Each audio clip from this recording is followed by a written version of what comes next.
In the last stream, we were working on setting up this little setup right here with our Apotheosis enchanting table, and specifically right at the end of the last stream, we were trying to craft these dormant deep shelves into regular deep shelves. To do that, we do have to enchant each and every one of them with this level 60 enchant inside of this upgraded enchantment table. We do now have the ability to do that from a table standpoint. You'll see at the top there that we have the 60 out of 100 Eterna, and if we look at the recipe again, we also have the 40% Quanta and the 40% Arcana required in order to get this going, but as we ran into at the end of the last episode, we don't actually have enough experience to enchant even one of these, never mind 6 of them.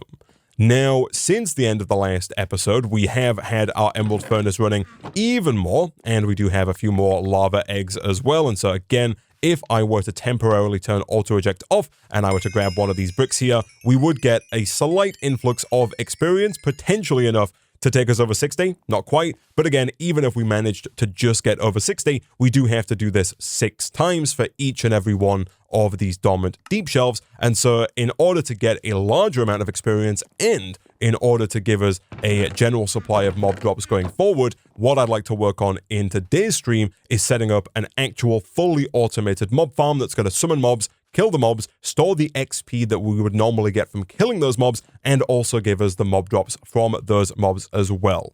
Before we do that though, there are a few small things that I would like to work on around the base. The first is to do with our storage situation, both over here and over here as well, because these are kind of filling up pretty quickly. And over here, you'll see that we are very rapidly filling up on a very, very unnecessarily large number of bricks. And so there's a few things we can do here to rectify all of our problems. The first is that we can look at getting a void upgrade for this chest. The void upgrade can void items selected in the filter, meaning that essentially the chest will hold up to a full stack of whichever item we choose to filter, in this case bricks, and then any more that are then produced after the fact will just be deleted, which I think for our purposes is probably the best way to go about it. Another thing that I would like to do for this chest and for these 2 chests back here is I would like to invest in higher tier stack upgrades. So right now we just have the 1 tier 2 stack upgrade in here. We can of course upgrade that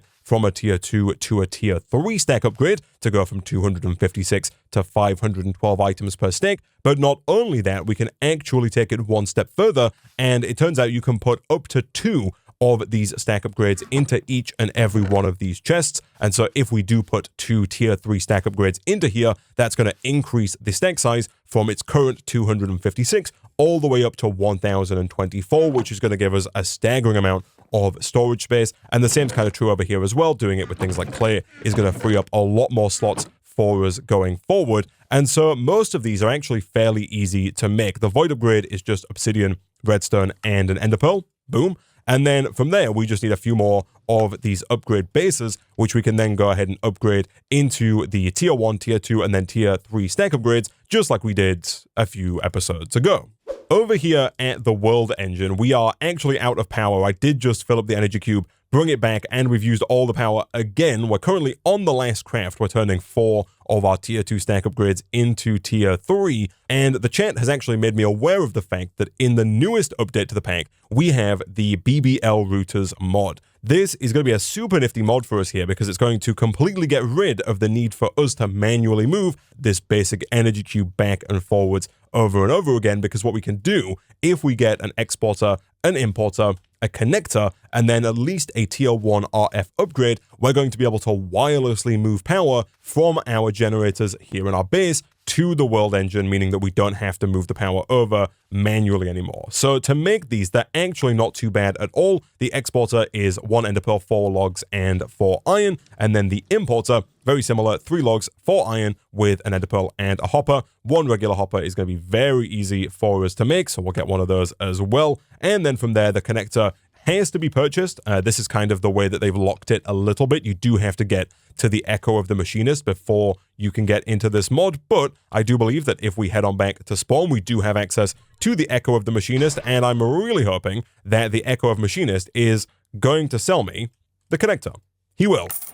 Nice. And so now, if we do another quick /home, what we should be able to do is we should be able to place, I believe, the exporter onto the simple call generator. So in here, we're going to place in the RF upgrade. This one can only transfer 10 RF per tick, which is not particularly good. However, we can go ahead and I thought we had to craft the first one to make the second one. It turns out that is not the case. And so this first one is actually kind of unnecessary. I'm going to throw it away because putting it into our chests is just going to clog up our inventories even more. This RF tier 2 upgrade can move 240 RF per tick, which is more than our simple call generator is currently producing. This is just making 60 FE per tick. By the way, FE and RF are fully interchangeable. And so now all we need to do is head on back through to the world engine.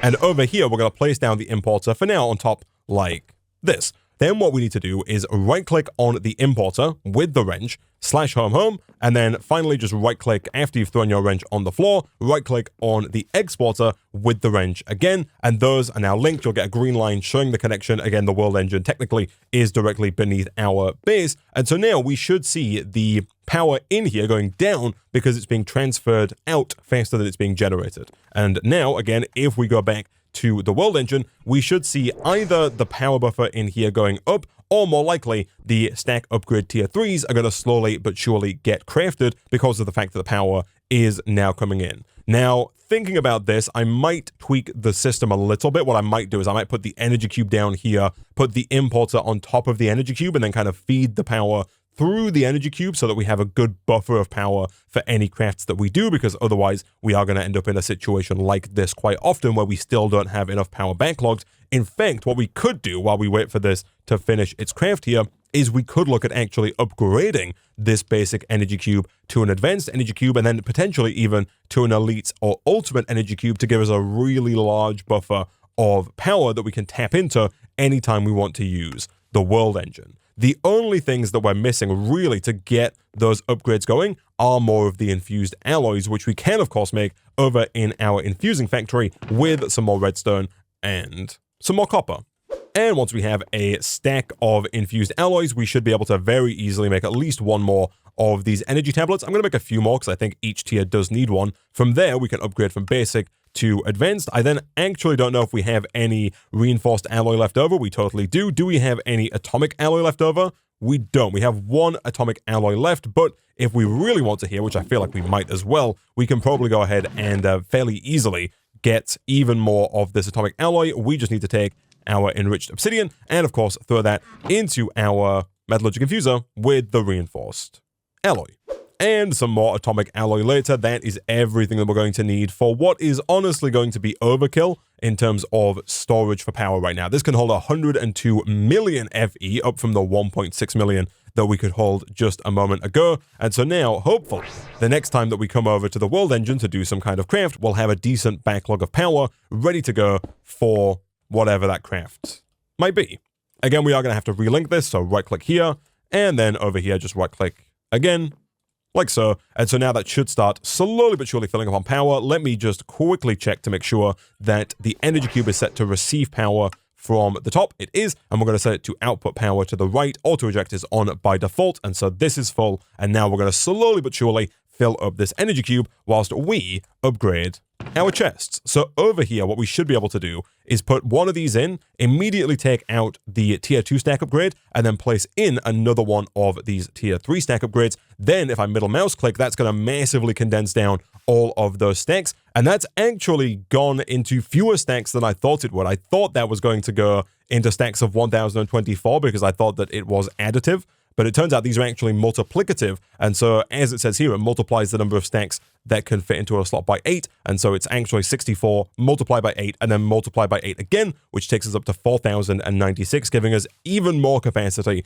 than I initially thought. And of course, if we now go ahead and throw the void upgrade in here as well, we can go ahead and specify that we want to void bricks. And so I think the way that this is going to work is that this, I believe, will void any extra bricks that come in once this second stack is full. So once this gets to 4096, any extra bricks that come in after that are going to be automatically deleted. We can potentially put that to the test. It also looks like a loot bee has arrived and dropped its wares all over me whilst I was talking there. But if we look in here, Once this hits 4096, I think these extra clay balls will just get deleted. Real quick, of course, I am also going to throw some of these stack upgrades in over here. We'll take this one out because it's not necessary. We'll put, actually, I guess 2 of those in there to give us even more capacity. And then I think we'll also look at upgrading a few more of these for this chest as well. And while we're at it, we can probably also look at throwing an extra stack upgrade into this chest just to future-proof a little bit and give us even more capacity.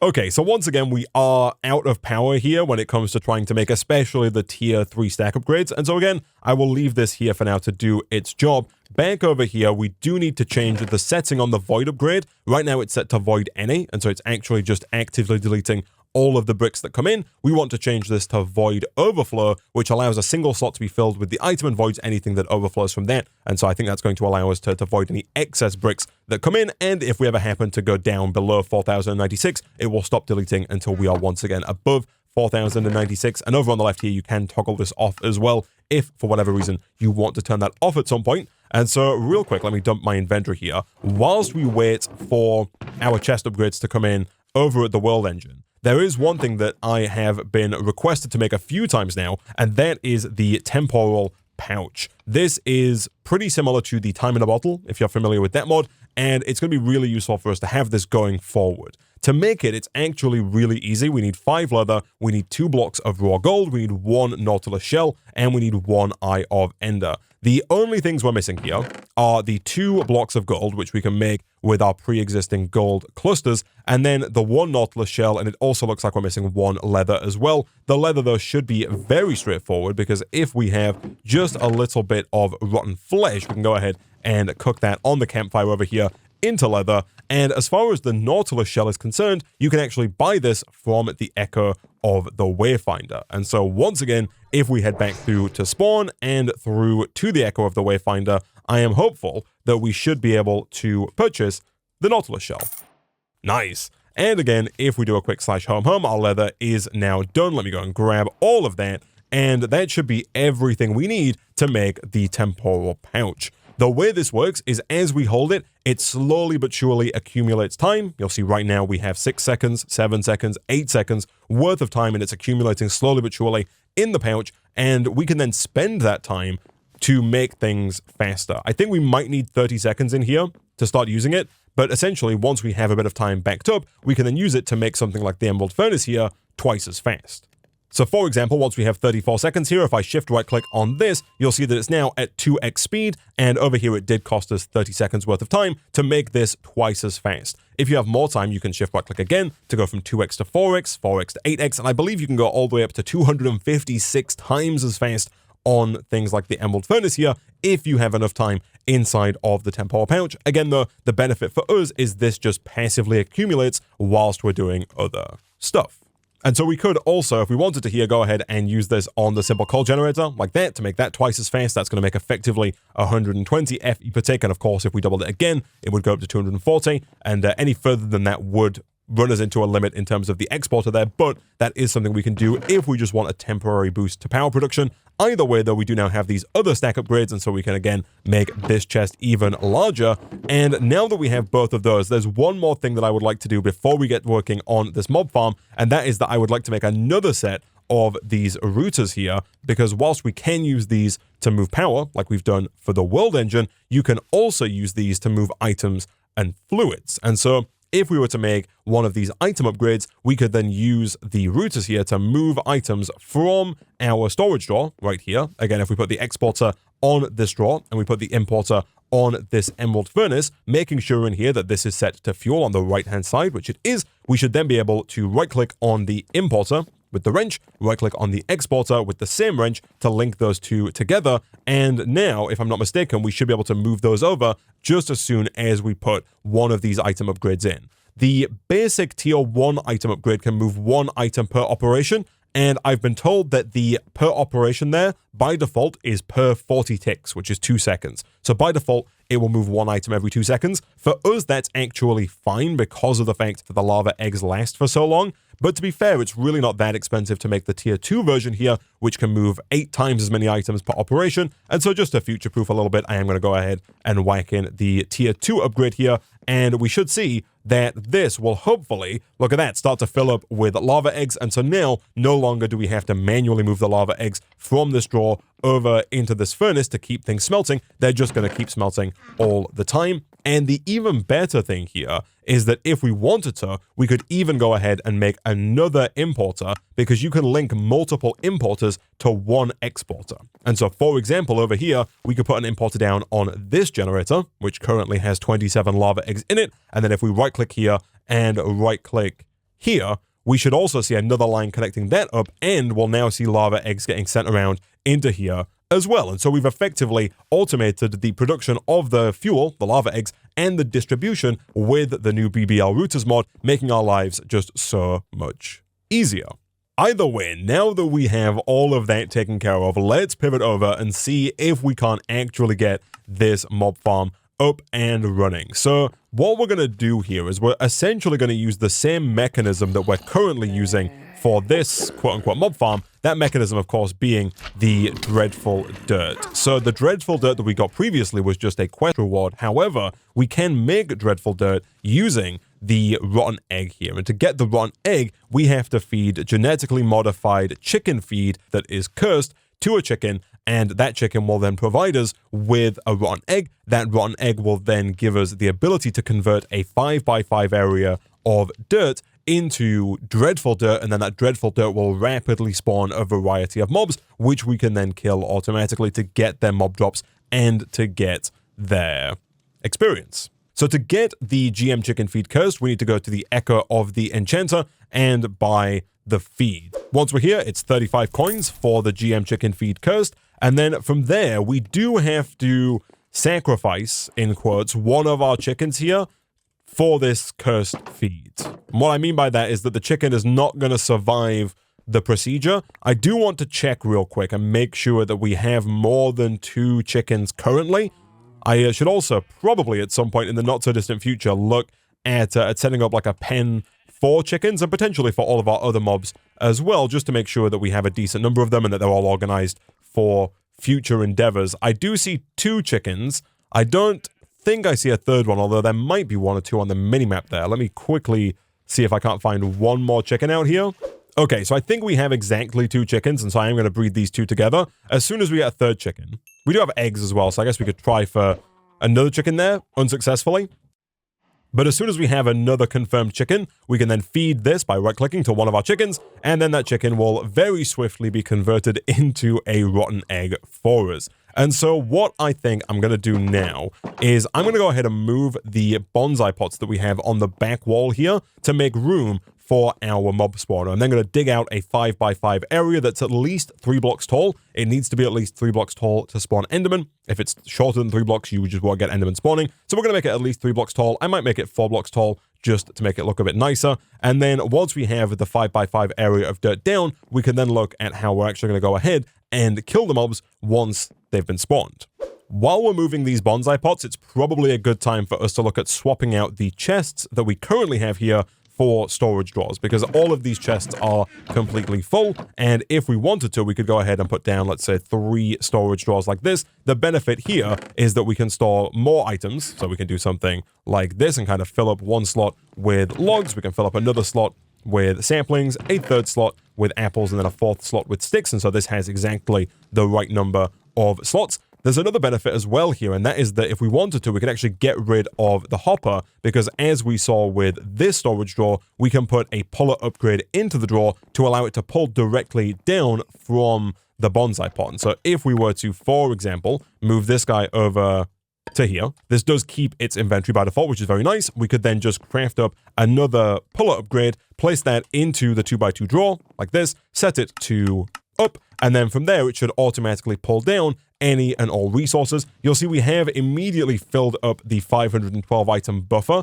which is kind of one of the downsides of the storage drawer versus the chest, but the big benefit of the storage drawer is that it is upgradable. And so if we go to functional storage, we'll see that there are 4 tiers of upgrade here, starting at copper and moving up to netherite, and each one multiplies the block item storage amount. This first one here multiplies it by 8, and so it would take each slot's capacity up from the default 512 up to 4,096. If we went with the gold upgrade, that would do it by 16 times, so up to 8,192. Diamond takes it up by 24 times, and then finally netherite up by 32 times. They are a little expensive. It's going to require a couple of blocks of copper, but other than that, they're not really too bad, and we have a ton of copper that we're currently not using, and so if we were to do something like this, we can put one of those upgrades in the slot here. You can put multiple upgrades in, so if we wanted to, we could put 4 copper upgrades in, for example, to give us even more storage, but that should now be able to hold way more than our chest could, and it also just looks a little bit nicer.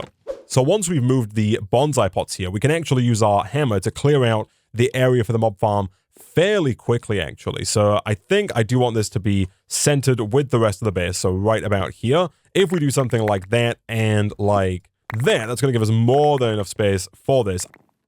Customize the depth of the hammer, because if I do this, I think it's going to go 3 blocks down, which is not ideal, but we can obviously get rid of this fairly quickly just using our regular X. We're then going to throw down a 5x5 area of dirt, and I will recess this by 1, so we'll go 1, 2, 3, 4, 5. We've actually got the perfect little cutout here for this, and then from there we do need to make this area dark. We also need to check, actually, before I put this down, the radius of the feral flare lantern, because one thing that we don't want is we don't want any light inside of this room. The way that we're going to stop light from getting in there is by using tinted glass from the mob grinding utilities mod.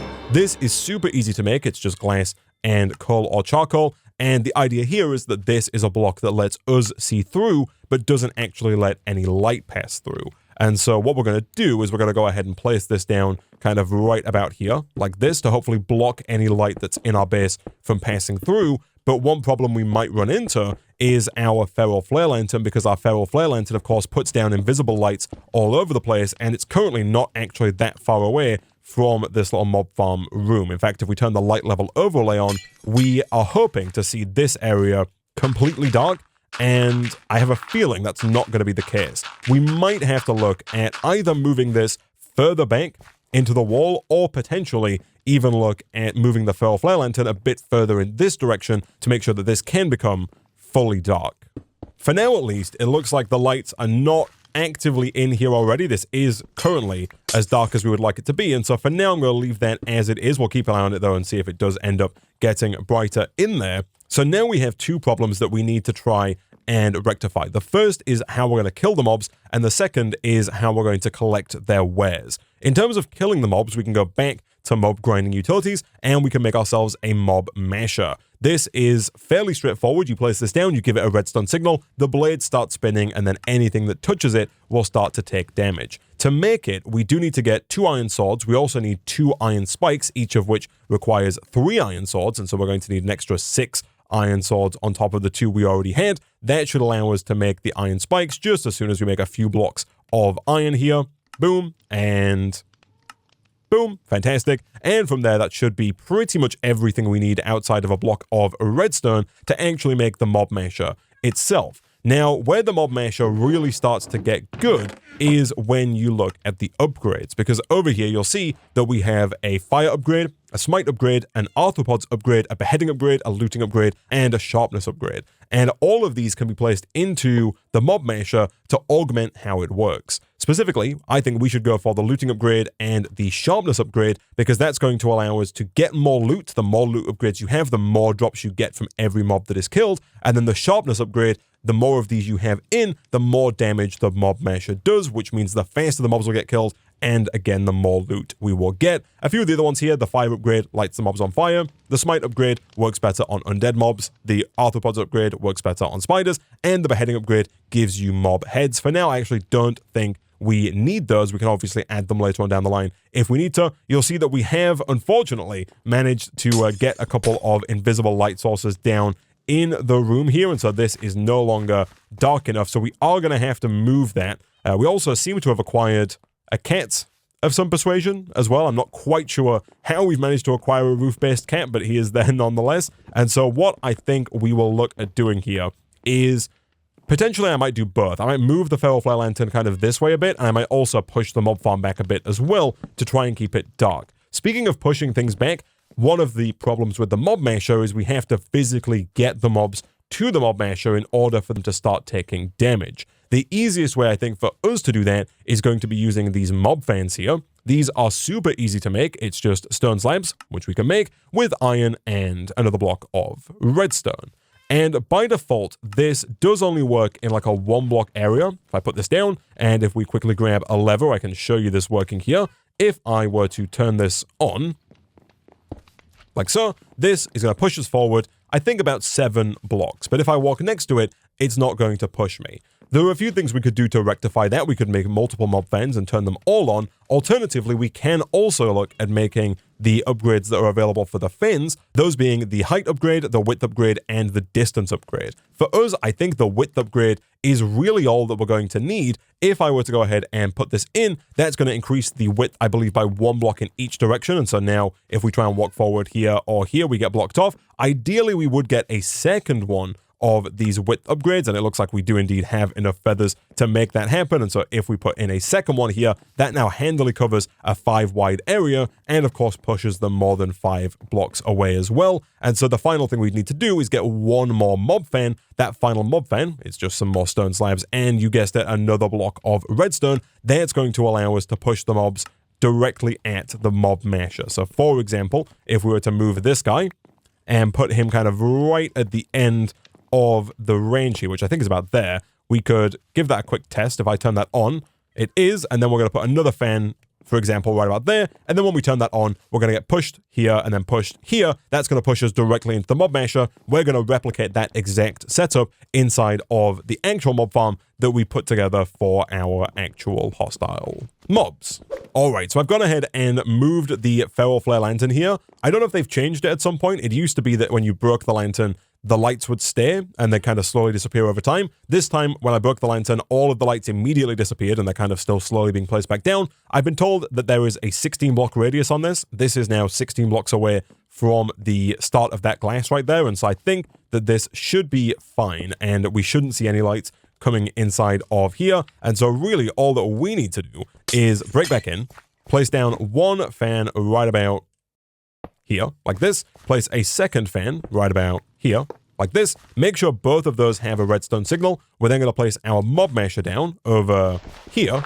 This is slightly inefficient. If we wanted to, we could push the mob farm back by 1, because doing this is going to mean that we only get 24 blocks of dreadful dirt versus the 25 that we could possibly have. It's also true as well that if you kind of push the mobs off the dreadful dirt, that will in theory increase the speed at which mobs spawn, because the dreadful dirt won't spawn new mobs if there are mobs already on it, kind of like what we saw before with our original setup. But I think this setup that we're working on here is going to be more than fast enough, and the small efficiency gains that we would get by kind of pushing this back a bit are probably not really worth it. And so what we're going to do, we're going to put this down right about here already. That should damage us. It does. You've got to be careful with this. Right now it's fine. Once you put the sharpness upgrades in, you can die immediately when you touch the mob masher, so something to bear in mind there. Real quick, I am going to get another lever here so we can turn both of these fans on. We, of course, do want to make sure that that back fan also has both of the width upgrades in it as well. And just to make things look a little bit nicer, I think I'm also going to go ahead and swap out the stone here in the walls with some smooth stone. Chad does make a good point here.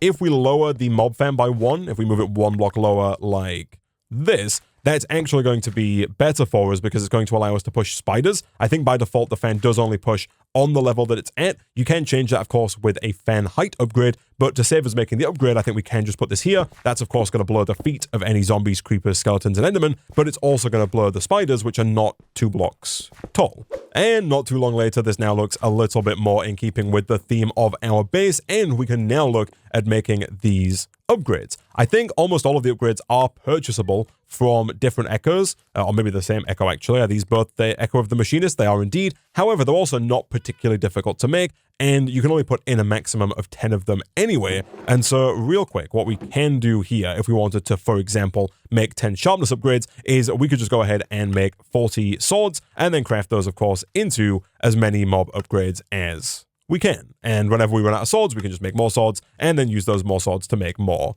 upgrades. We've got a ton of redstone, we've got a ton of iron, and we've got a ton of gold. It shouldn't take us too long to make 10 of those. And then the mob masher looting upgrade is actually even easier. It's just lapis that we can turn directly into blue dye. And as soon as we have at least 40 blue dye, we can then go ahead and craft up 10 of the looting upgrades. And not too long later, we have the 10 sharpness upgrades as well. I'm going to go ahead and delete the extra swords that we've made here just because, again, they're not really necessary and we are making an infinite amount of iron. And so now we can go ahead and put both of these in. Again, being careful here. I am actually going to keep the sharpness upgrades out because if I were to turn these fans on, then get pushed over to that mob masher, that would not end well for me. Also, it would be really nice here if I could put the stone back into the wall there. It's not strictly necessary. This will work without it, but I think it's going to look just that little bit better if we do something like that. And then, of course, we need to turn this fan on as well, like so. And now all we need to do to kind of finalize this is right-click our rotten egg right on the center, like that. That's going to immediately start spawning a very large number of mobs. Those mobs are going to be pushed, of course, right through to the corner. I did put some of my dark glass away. It's right here. Let's do one of these. And you'll see right away that we get a ton of mob drops. That's without the sharpness upgrade. We can put that in, of course, to make this even more deadly. So now when the mobs hit it, they should die almost immediately. We are going to have some spiders that make their way through. You'll see that Enderman there, even with its higher level of HP, did just die immediately. And now the next problem that I mentioned earlier was collecting all of the resources. We're going to use that using the absorption hopper here. That can be made with an Eye of Ender and a hopper, and then of course 3 obsidian, all of which we have. And if we were to go ahead and place that down, let's say right about here, that's going to go ahead and start to collect all of the items and crucially all of the experience that we need. We could use a bunch of other stuff. There are like item collectors, there are vacuum chests, there are vacuumulators, there are a bunch of items that can do this, but you want to make sure that you pick one that can collect the liquid XP so that we can actually use this to get more levels for our enchantment table.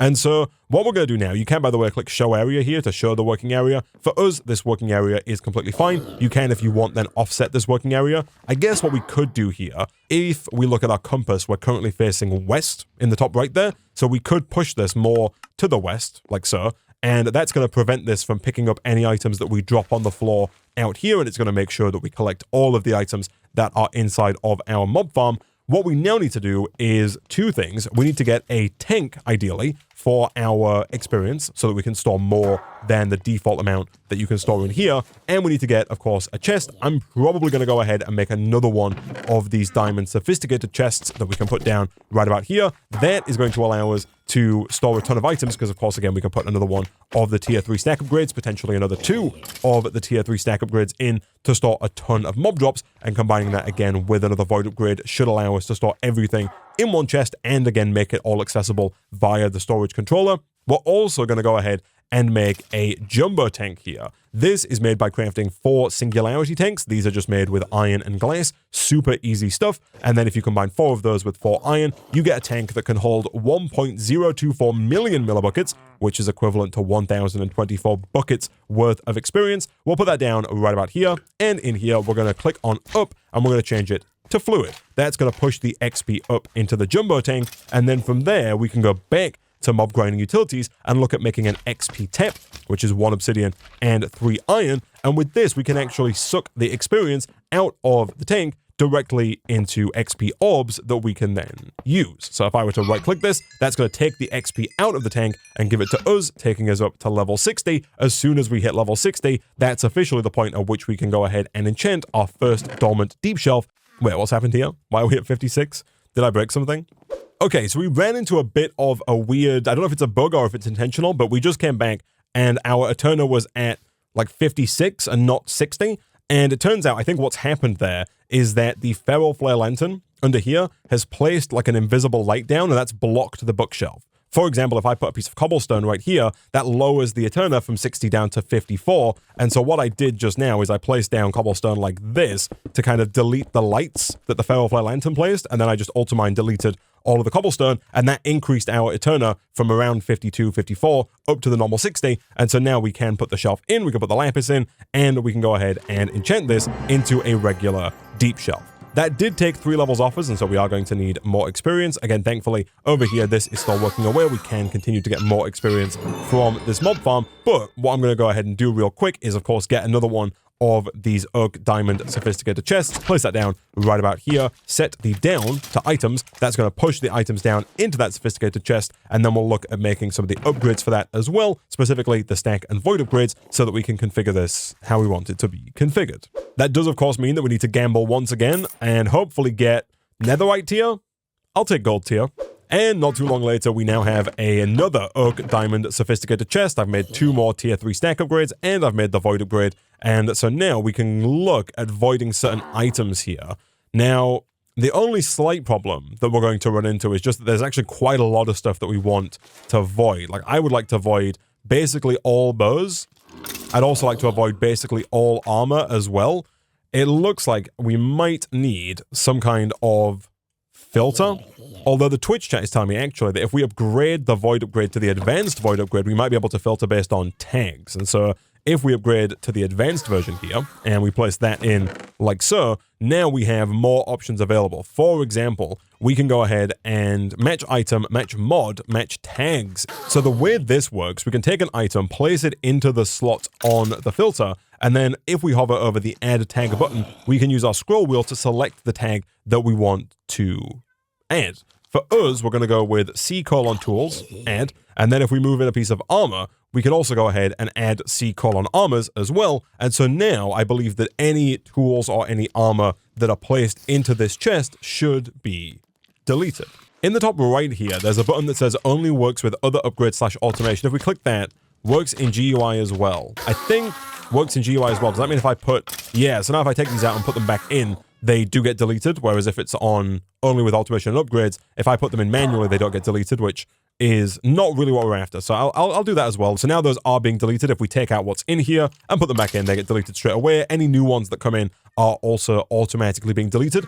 I am going to go ahead and make another void upgrade here, though, because what I would also like to do is I'd like to go ahead and delete any excess of basically everything. So I would like up to 4,096 of any item. Any more than 4,096 of any item, I'm fairly happy at this point for the chest to delete for us. So if we put in the basic void upgrade, here I'm going to set this to void overflow, and I'm going to just set that to block. What that means is that will delete anything that overflows that's not in this filter. So before we had it set to allow, it would only delete what was filtered here. Now it's set to block. That's going to delete everything apart from what's filtered here. And for now, I think we can fairly safely just say to delete everything once we get to more than 4,096. I think that is going to be completely fine. And we could check on this periodically to see if there's anything else that needs to be added to either of these filters. For example, this quiver here is probably not something we need to keep. We could go ahead and add the legs quiver tag like that. And now if I take that out and put that back in, that's going to be deleted. I think that's completely fine. Stuff like that we're probably not going to want in here because it's going to go ahead and just fill up the chest unnecessarily, which is not what we want. But now, with that down, we effectively have a fully functioning mob farm that is getting us a ton of experience, which we can tap into to continue to upgrade our deep shells over here. And we can also use it, of course, to get mob drops going forward. Speaking of which, one thing we should do is we should make sure that we link this chest to our setup. And so now any crafts we do in here are going to be able to tap into all of the stuff in here, including the iron and the gold and the 212 and counting ender pearls, as well as the 540 redstone as well. We're making the redstone faster in here than we are with our actual dedicated redstone system, which is fantastic. And so now what I'm going to do, I'm going to continue to take more XP from this tab, and I'm going to continue to enchant more of these deep shelves. To complete the quest here, we do need to get 4 of them in deep shelf form, and then we need to get 2 of them in echoing deep shelf form, which is actually an upgraded version of the regular deep shelf form. And so we do need to get enough XP here to craft all 6 of these into deep shelves. One last thing we can do here, we can go to the sound muffling mod right here, and we can go ahead and mute the mobs that we don't want to hear. For example, the Enderman death sound, we can mute that, and we're not going to hear that Enderman death sound going forward. We could also do the same for really any kind of death sound. If we search that up, we can mute all of the death sounds here to prevent us from getting bombarded by all of the different death sounds that are going to occur as all of the mobs spawn and get killed by the mob masher. And even more experience later, we have finally got what it takes to do the very last one of our hell shelves here. We just need one more lapis. Boom, boom, and boom. There we go. There is our 6th deep shelf. And so now we just need to upgrade 2 of these to echoing deep shelves, which is going to require 2 more echo shards. So the good news, of course, is that we can go back to spawn to buy more echo shards. The echo shards are specifically purchased, not from the Echo of Guidance. They are purchased from the Echo of the Wayfinder. Chat has pointed out that we can duplicate these using enchanting. So if we wanted to, we could enchant these with 70 Eterna to turn 1 Echo Shard into 4, but it does require not only 70 Eterna, which we currently don't have, it also requires 70 levels, which again, we do not have, and experience is kind of exponential, the levels are exponential, that is, and so it would take us quite a while, I think, to get up to that point. Instead, for now, I'm going to go ahead and just buy the 2 that we need. Over here, there are a few things that we could potentially look at buying from this guy, including our very own head here. But real quick, let me see if we can't craft 2 of these up into echoing deep shelves. That should complete this quest. It does indeed, and gives us a tesseract, which we might be able to put to good use actually in the not too distant future. And so now, if we take our chronoton glass and all of our deep shelves back to spawn, we should have everything we need to upgrade our world engine and complete this chapter. So let's first go talk to the enchanter, because we've just finished his quest complete. And then now with that, what we should be able to do is click this quest here to auto build these, submit, assemble.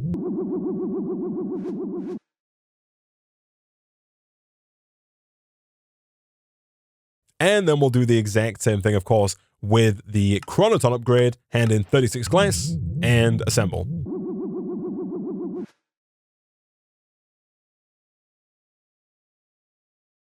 And there we go. That is all done. Let me claim my rewards. That should be everything for this chapter. All we need to do now is head on back to spawn to once again speak to the Echo of Guidance.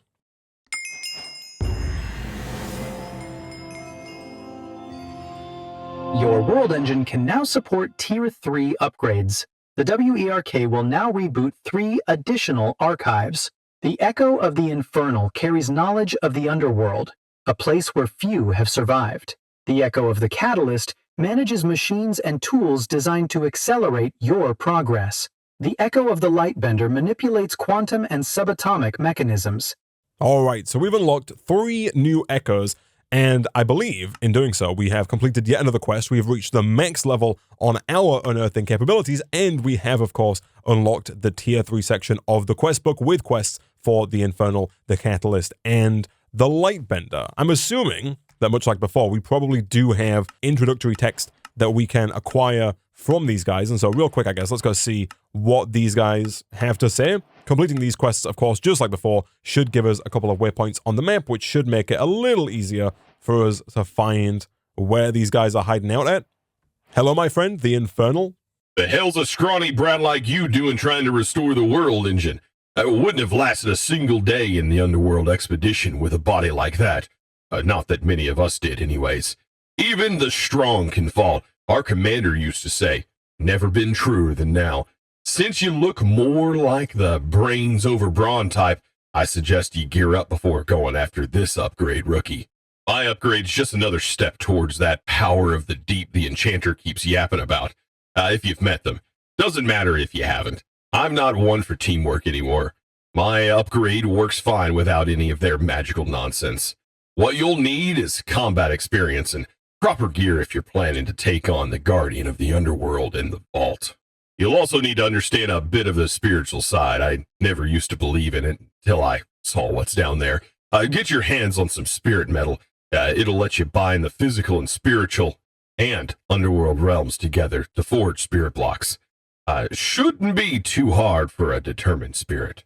I was not expecting to hear Chosen Architect calling me a scrawny brat in today's episode, but here we are. All right, next up on the list, we have the Catalyst. Hey there. Are you ready to tackle more fun and interesting marvels of technology? It's kind of crazy, right? How so many of us managed to build all these upgrades for the same ancient machine, across different eras, each one improving on the last. Not to brag, but I've contributed more upgrades to the world engine than most. Still, Quality beats quantity every time. My work ended up at Tier 3 for a reason. Wait until you see what some of the other echoes cooked up. It'll blow your mind. Anyway, enough yapping. Let's get to it. The upgrade I'll be teaching you about is what keeps the whole world engine from falling apart when you start cranking up the power. My advanced machine blocks are the backbone of every higher tier system. Without them, you'd probably collapse this entire dimension. So before we risk that, let's work on your power generation. With the help of some tech from the Quartermaster and the Infernal, you'll need to build an energizing orb.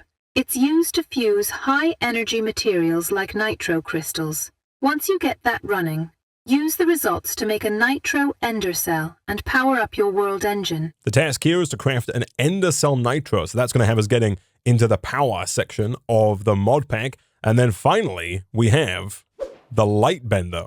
Ah, wonderful! It has been ages since a fellow scholar wandered into my workshop. Through my work in quantum and subatomic physics, I designed countless technological marvels, some of which are still in use today. Teleportation, particle manipulation, and even energy refraction. Many call me mad, yet here I am. Well, sort of. This projection is merely a reflection of my old brilliance. Fascinating, isn't it? Such a feat would require technology far beyond anything I ever witnessed.